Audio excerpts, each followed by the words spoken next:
TikTok family. Hey, so due to TikTok's guidelines, community guidelines, anything I say after this is merely speculation and has no scientific proof or evidence behind it. It is merely my opinion. I encourage everyone to do their own research. Yeah. Y'all really want to know what the Khem Trales is about? Yeah, I'm about to show you.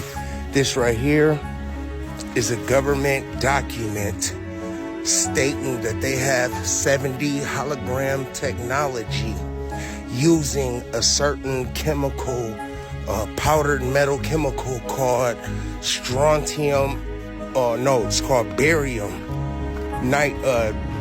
niobate. And then they're using an anamorphic ceramic powder called strontium. Now, what are these ingredients so important for? I'll show you. This right here is a document from the government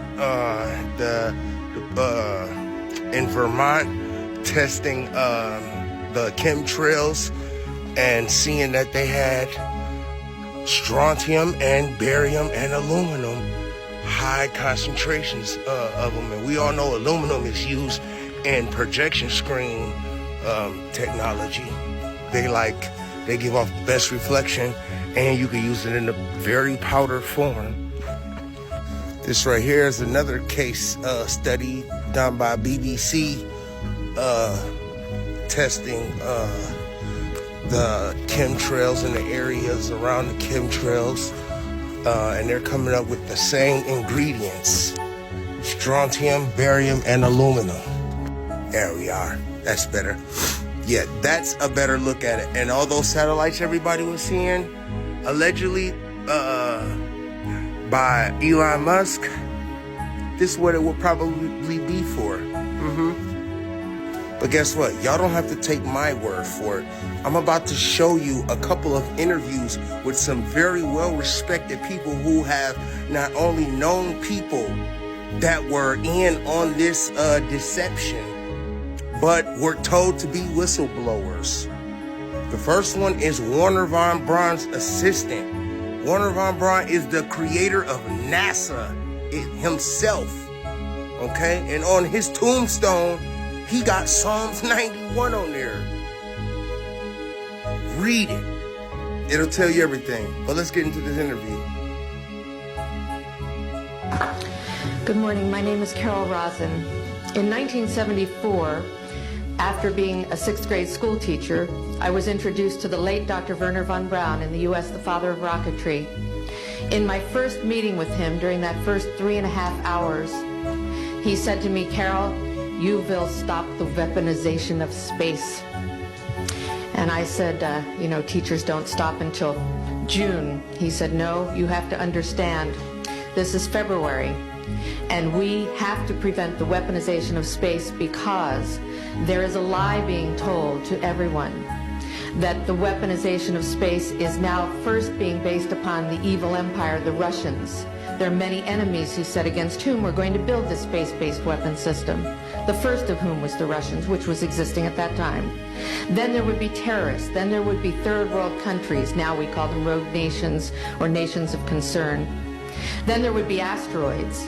And then he would repeat to me over and over, "And the last card, the last card, the last card would be the extraterrestrial threat." Well, at the time, I kind of laughed when he said asteroids, and when he said extraterrestrials, I knew I wasn't going to deal with that subject. And now we hear on the news just today, this week, that they've slid in another enemy. Only this time we're going to protect our satellites. In other words, we have to have some reason to spend these trillions, to waste these dollars on a space-based weapon system, and they're all lies.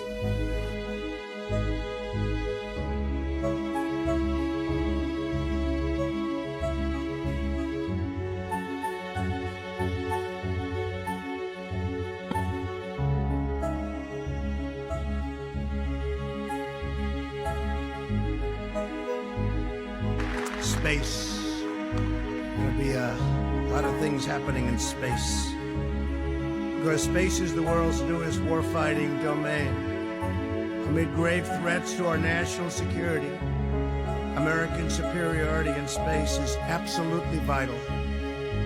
And we're leading, but we're not leading by enough, but very shortly we'll be leading by a lot. The Space Force will help us deter aggression and control the ultimate high ground. With today's signing, I will proudly appoint General J. Raymond, the first Chief of Space Operations, and he will become the very first member of the Space Force, and he will be on the Joint Chiefs. He will be on the Joint Chiefs, which are now expanding by one position. That's a very powerful position. So, General Raymond, congratulations, and thank you for everything you've done.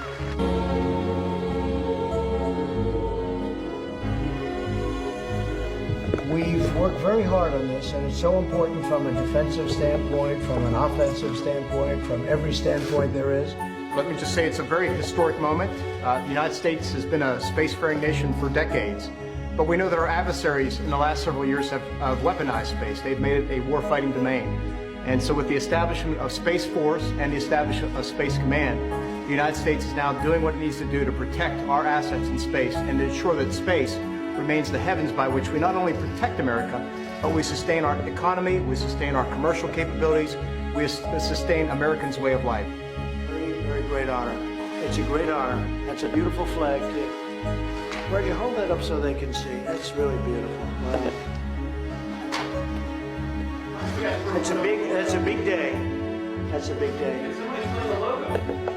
It's the delta in the middle is the symbol that the space community has used for years and years and years. The North Star signifies our core value, our guiding light, if you will.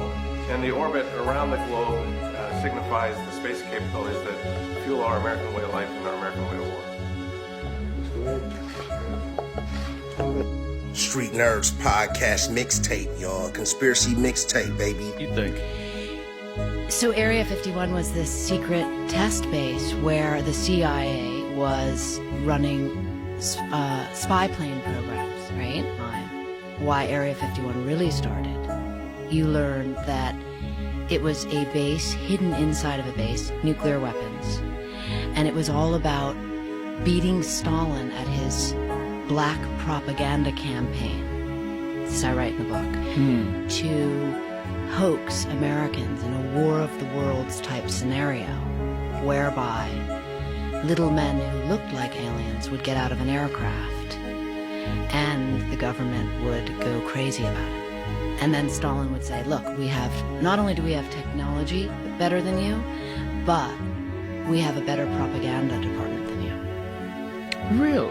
That, my God, it's such an incendiary topic. I mean, people want to believe they're aliens. Right. Right? Okay? I mean, I've spent 5 books dealing with the mythology of Area 51, which is phenomenal in its own way, because it speaks so much to power, to morality, to information, to, people's desire to know what's going on. And the government's desire to keep things hidden. So this topic is always coming up because a lot of people want to believe that there were aliens in that craft.